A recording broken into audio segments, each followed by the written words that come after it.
Na 48. teden slovenske drame so gledališki ustvarjalci prijavili 37 uprizoritev, po lastni presoji pa si jih je selektorica ogledala še dodatnih 25, skupno torej kar 62 predstav.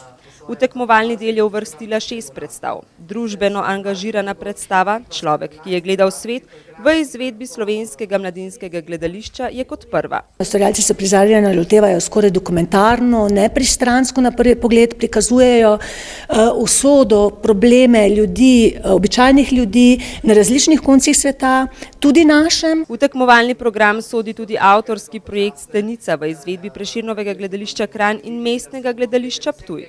Tudi ta predstava aktualizira današnji svet, se ukvarja s tem, kako živimo.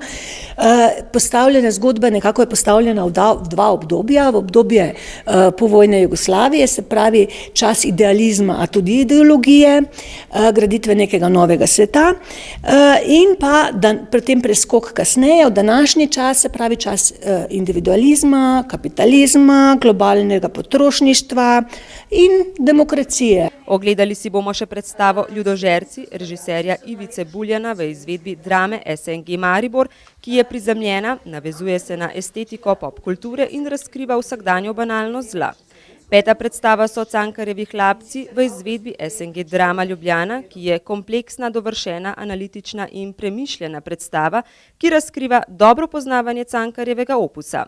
Predstava Dušana Jovanoviča Zid jezero v izvedbi SNG Drama Ljubljana je bila prav tako uvrščena v tekmovalni program. Intimna drama Sprti zakoncev je predstavljena nekako malo retro estetiki, tako scenski kot kostumski, in pa z nekim malo tudi, bi rekla, ironičnim odmikom včasih. Zanimivo je, da je leta 1989 te predstavi že tudi Polona Juh nastopila v stranski vlogi, tokrat v glavni ženski vlogi. Brane Šturve pa se svojo igralsko kreacijo tudi navezuje na predstavo iz leta 1989. In to je sveža in duhovita postavitev. V tekmovalni program se je uvrstila tudi predstava Pod snegom avtorice Saše Pavček, režiserke Barbare Zemljič v izvedbi Mini teatra Ljubljana. Avtorica tu nekako zapiše ljubezenski trikotnik med hčerjo, njenim ljubimcem in materjo in zato uporabi precej privzdignjen poetični jezik, ki nosi v sebi nekako jezik za rotitev in to predstavlja pravzaprav poezija danes na odru zelo velik izziv.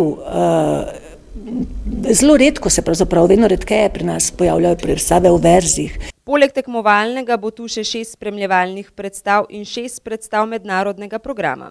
Izpostaviti velja tudi tradicionalne dramske delavnice. Letos imamo pa prav posebno neko izjemno veselo novico in čast, da prihaja kot mentor na delavnice avtor, ki ga trenutno študiramo, Tadeusz Slobodjanek, avtor našega razreda, teksta, ki je dobil najvišjo nagrado na Poljskem, literarno nagrado Nike.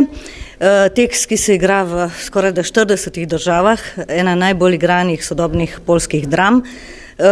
Avtor je očitno na svoji lastni koži skozi svojo dramsko zgodbo oziroma zgodbo svojega življenja na nek način, pa hkrati tudi iz poljske zgodovine vzel temo antisemitizma med Poljaki. Ljubitelji gledališča boste lahko obiskali tudi ostale stalnice tedna slovenske drame, seminarje, dan nominirancev in okroglo mizo.